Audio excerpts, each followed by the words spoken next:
guys, it's Kyle with Arrow Equipment here. Just gonna show you the 42-foot Blue Arrow hay trailer.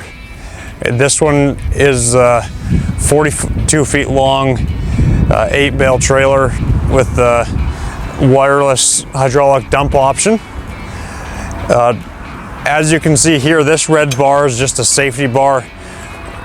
So if you're hauling on the highway, if your cylinder fails, it's not gonna come off. So that bar flips down, and then you have a wireless remote, or you can run it from in the box here. So that'll over center, and as you can see, it pivots on the actual main cross tube of the trailer rather than the ball of your truck. So there's no chance of it hitting the side of your box. And it's not like a typical hay trailer with the manual bar that swings up.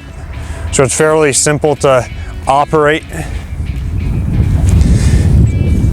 And once you get off your into your stack yard, you can just dump it, and then from the cab of your truck and be back into your field within a couple minutes.